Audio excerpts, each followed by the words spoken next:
I'm Rachel Andrew. I'm from the UK. I actually live in Bristol, although I'm originally from the northeast of England, Newcastle, which is the particular accent that people have to battle with. And I am co-founder of a content management system product called Perch. So that's the sort of day job. And I spend a lot of my time going around talking mainly about CSS. So the stuff I've been talking about here at ViewSource, about layout in general, I think for the first time we've really got a layout system for the web, a real layout system for the web. So instead of having to battle with kind of floats and implement our own frameworks on top of technology which was never really designed for doing layout, we've now actually got this layout system. We've got CSS grid layout and flexbox and box alignment. So we can hopefully move away from using all these frameworks on top of CSS as kind of abstractions to using native CSS for doing layout, and that's really exciting to me.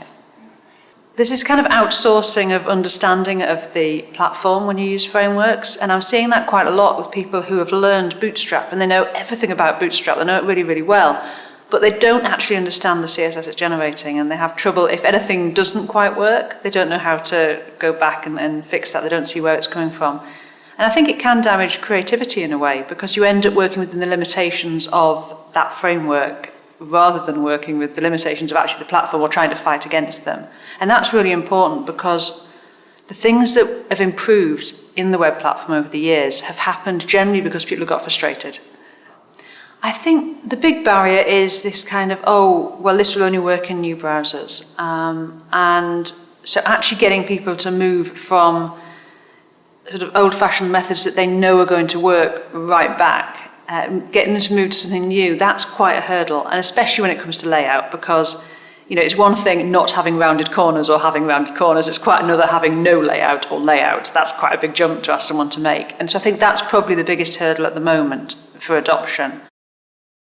I think looking at other disciplines and being able to bring that to the web, and I think we're going to have much more of a chance to do that. And obviously Jen Simmons has talked a lot about looking at sort of things out there from other kinds of creativity, from print and so on, and bringing that to the web. And we just haven't been able to do that in the past because it's been impossible with the technology. And now with Grid, we can we can actually position things in 2 dimensions. We can leave white space. Things don't have to float up to the top of every box, So there's that sort of stuff, and be able to put things on angles and curve text around images with shapes. And there's a whole bunch of stuff that we can be looking outside of the web. I think for a while, there was this kind of thing of, the web isn't print. And that a lot of that is because as web developers, we were having to implement things that were designed by print designers. And they would give us things, and they'd look like a print thing. We'd be like, but the web isn't print. This isn't how we work. We can't do this. As I say, I think the stuff that Jen Simmons is doing is fantastic, because she understands these specs, and there aren't so many people yet who've really got deep into playing with this stuff because of the browser support. It's those of us who are happy to, have to have flags enabled to see this stuff.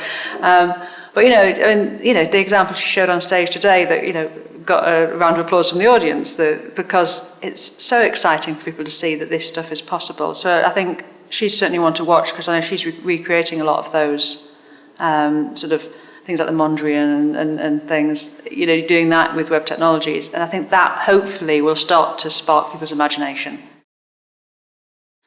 I think the challenge, especially now with the new kind of technologies we've got, I think the challenge is for all of us to try and meet better in the middle, and that's developers too. For developers to start to understand more about design, and I count myself in that, because I'm not trained in design, and sometimes I sort of look at things, I don't understand a lot of the basic things that a designer would understand.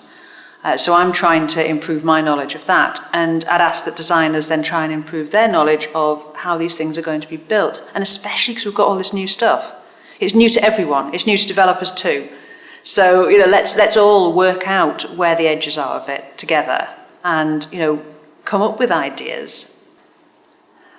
Well, for new people, I would say make sure that you learn HTML and CSS and JavaScript, just the basics. Rather than jumping straight into a framework or a tool or into SAS rather than CSS or whatever. None of these things are bad, none of them are wrong, and I use lots of them in my own workflow, but learning them once you've hit against the problems that they're solving means that you can really take advantage of them. I would ask people to learn the core tools, because they don't go away. and that knowledge will last all through your career. And then start picking the tools that make sense. And don't panic about not knowing everything, because no one knows everything. There's far too much stuff now. Pick the things that solve the problems you've got, and look for, just keep an eye on what's happening, and then you'll know what it is you need to learn next. That's probably the best bit of advice, not to get overwhelmed by all this stuff, because you don't need to know all of it.